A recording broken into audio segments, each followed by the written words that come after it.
What is up YouTube, this is AVAULT here, and welcome back to the round 3 grand finals of the YuGiTuber King of Speed Duel Battle City tournament. For the two finalists, we have Milano the Duelist and MBT Yugioh. Once again, there will be a giveaway throughout the video, so be sure to keep a lookout. But first of all, I would like to kindly ask all you guys to subscribe to the AVAULT channel for more awesome Yu-Gi-Oh! Speed Duel videos. If you guys want to see more content like this, be sure to give this video a like and share it with your Yu-Gi-Oh! And Speed Duel friends. So, just before we get into the match, let's take a look at the final versions of each player's deck. Starting with Milano, the core monster mainly still consists of Beast and Beast Warriors that are strong and powerful attacks. We have several new additions such as Breaker the Magical Warrior and Grand Marg the Rock Monarch for destruction effects. He also added Kaiku the Ghost Destroyer, which is a very effective card against graveyard centric decks, and Book of Moon, which is a really good generic staple. On the other hand, MBT's new deck pretty much looks the same. The only additions are Night Assailant and Widespread Ruin for monster removal, Cosmic Cyclone for backrow removal, and Foolish Burial, which can help him turbo out the resources he needs for his Union combination summons. Furthermore, MBT's side deck definitely looks to contain very generic staple cards that definitely helps him combat in many different various situations. He's getting in there well prepared. With that out of the way, let's begin our final round of the event. So first of all, a huge shout out to both MBT and Milano for making this far into the grand finals. I hope you guys are just as excited. Now right here, MBT does win the stone paper scissors, so he does choose to go second. Who will win and take the title? We shall see very soon. Just so you guys know, we're going to be doing more of a live breakdown coverage commentary for this final round, just to get a little bit more surprising, and we do have a lot more time and freedom to play with and talk about this commentary as we go. So Milano starts off with summoning his Bazoo the Soul Eater and setting 2 back row cards and immediately showing he's using No More Misses Nice My skill. This is a really powerful skill just to get rid of back row cards, especially in this format right here right now. So moving on to MBT's turn, he sets a monster and passes. No back row cards from him, and now Milano, back to him. He brings out Kaiku the Ghost Destroyer, a powerful 1800 attack monster that also banishes monsters in the graveyard, which can actually be quite a counter against MBT's deck because he plays a Union combination with those Union monsters. If Milano banishes those monsters into the grave before he's able to use his skill, that means he can't bring out his fusion monsters that way. Now he also flips up of the Horn of the Phantom Beast during the damage step and brings out even higher attack in order to basically destroy the opponent's monster by battle and sends it to the graveyard, and he gets to draw 1 extra card from that right here. Now he attacks with Kaiku and does banishes the Y Dragon Head, which gives Milano a really good position right here, basically, so that now MBT can't use his Y Dragon Head for his Union fusion monsters. Now he tries to play frontline base, and Milano has a response by countering with Magic Drain.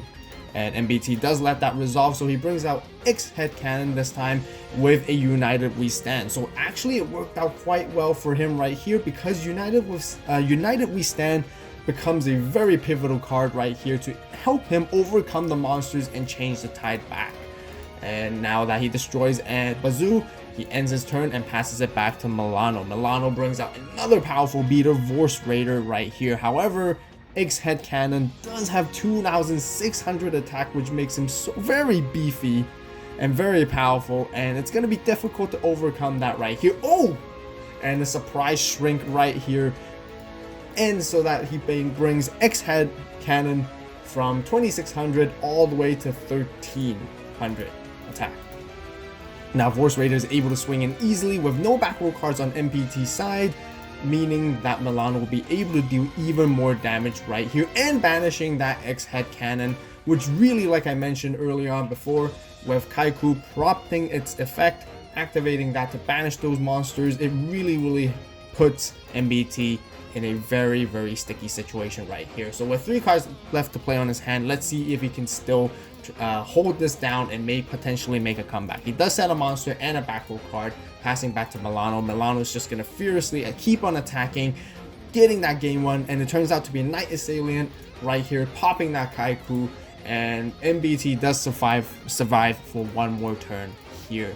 Now he plays Hammer Shot, destroying another monster, but Milano does try to respond with Ryoku Field. However, Hammer Shot does not target, so he is not able to use that at all, which is unfortunate. So right here he plays a very clutch play, and he plays Book of Moon to counter the Hammer Shot to put his Force Raider face down, so that now Hammer Shot won't be able to be resolved because there are no face up monster on the field that has an attack that they can confirm either, so Hammer Shot doesn't go through, which is a very clutch and very well played right here. Milano is so close to get himself the game 1 victory right here, and he flips Force Raider back up, playing his tanky fire formation, allowing him to grab another Beast Warrior monster, so he's clear to swing in for the monster and go for a direct attack. But no, MBT does not allow him. Still, he plays a Draining Shield, absorbing all that life points back and still trying to hang on with this thread. And I'm just really wondering if MBT at this point has a chance to basically go for a comeback, and it turns out to be Mysterious Guard, which also lets him basically bounce a monster on the opponent's side, and once again shaving off, surviving for the next turn right here. With only one card left to play, let's wonder what he has right here. He sets another monster, and potentially, let's see, Milano gets the same Force Raider that was bounced back onto the top of his deck, so he's gonna start running again. Does he have another monster to prolong the game? I guess not. Right here, MBT accepts defeat, so Milano scores the first game for game 1 right here. So moving on to game 2.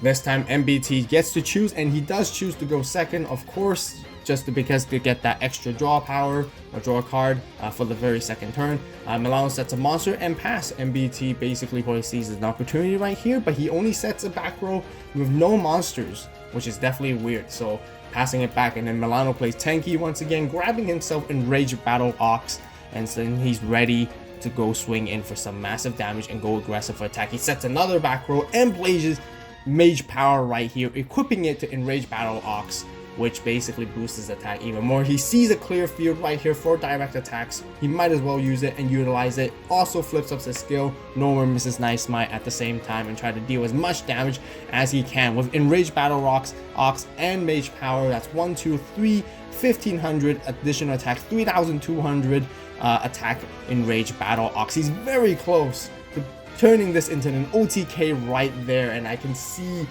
his how frustrating it is just to see the Wabaku right here. And I think MBT's just trying to take control a little bit. 5 cards with his hand, he has to have something that be able to counter this play, and let's see what he does. He plays, wow, the Fiend Mega Cyber. What an epic moment right here. If your opponent controls at least 2 more monsters than you do, you can special summon this card from your hand. Kind of like a Cyber Dragon, not as good, but definitely made a very good situational play. I think he planned this ahead of time, maybe, perhaps, not too sure, since he probably did see this card in the starting hand. So he did set a monster right here, plays Union Hanger, grabs himself Dragon Head, adds it to his hand, and he probably wants to swing into the Phantom Beast Thunder Pegasus right here to do a little bit of damage as well. That's like 1500, that's quite a lot, and he passes his turn to Milano.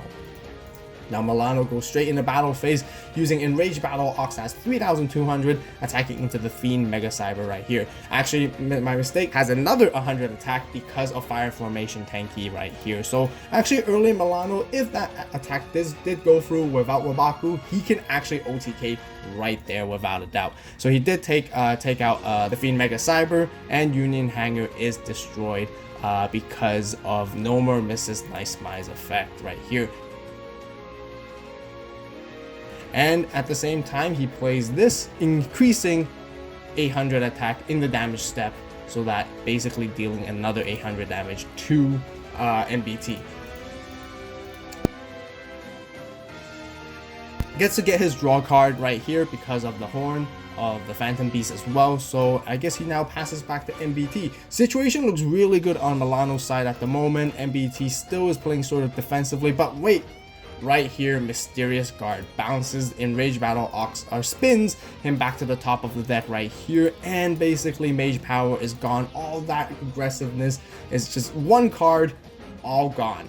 Brings out Machina Gear Frame, does not use the search effect at all, but really just be utilizing as an 1800 beater at this point, dealing 2600 damage to Milano, tying the series of the finals right here.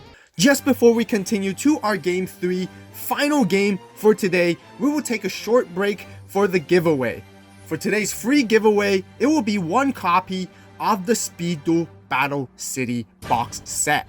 To sign up for this giveaway, be sure to subscribe to the AVAULT channel and give this video a like. Comment down below on what Speed Duel videos or Yu-Gi-Oh videos you would all like to see.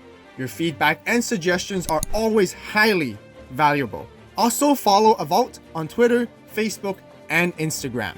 I will also leave the instructions in the description box down below, so be sure to read them. The winners will be announced shortly after this video, so be sure to stay tuned. So, for the very final game, both Milano and MBT are tied right now 1-1 against each other. This is the deciding moment, deciding factor, the deciding game, which basically puts everything on the line for both duelists Milano and MBT Yugioh right here to try to see who will take the YuGiTuber King of Speed Duel title right here.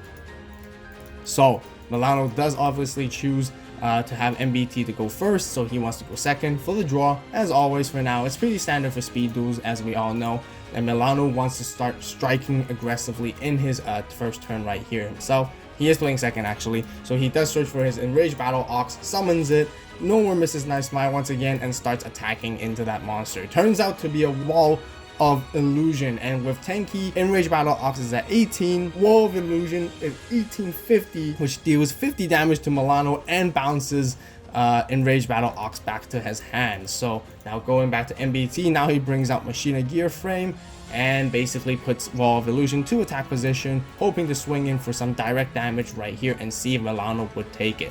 He took both 2,800 all in one shot, which definitely not as good. This is not good. Milano is losing a lot of life points at this moment. He has still 5 cards left to play, which is still really resourceful. He brings out Vorse Raider, which can beat down both of these monsters. Set another back row right here, getting ready for counterplay during MBT's turn. And he actually ends his turn right here, being very careful. He may not want to attack into that monster. For all we know, it could be a deciding moment or factor that changes and makes Milano lose entirely. Right here, MBT draws and he plays Wabaku for an interesting reason, not too sure. Oh, which is why he plays Wabaku right here to protect his monster, basically just to use it before Jinzo comes out. Because when Jinzo is here, Wabaku can't be activated and it basically has his effect negated, and Jinzo right here will be taking the game, I think. We're not sure. There might be some quick play spells at the back. He attacks into Vorse Raider, and unfortunately it looks like Milano is saying that he has no response with any of his back row cards, which is really unfortunate. But what a clutch Jinzo play with MBT Yugioh taking the game, taking the championship title of the King of Speed Duels YuGiTuber, champion of Battle City right here. Congratulations to MBT Yugioh as he takes home the YuGiTuber King of Speed Duel Battle City champion title. Also a huge shout out to Milano and all the other participants. This event was extremely successful and it is greatly thanks to everyone's effort, including all of you who are watching right now. I really hope you guys enjoyed this entire YuGiTuber King of Speed Duel series. Once again, huge shoutouts to Simo for encouraging me to do this. If you guys want such an epic event like this again, let me know in the comments. Also, be sure to give this video a like and share it with all your friends that love Yu-Gi-Oh! And Speed Duels. Once again, don't forget to participate in the free giveaway. As always, thank you guys so much for watching. You guys have a great day, great night, wherever you are. Stay tuned for more Yu-Gi-Oh! And Speed Duel videos. And this is AVAULT signing out.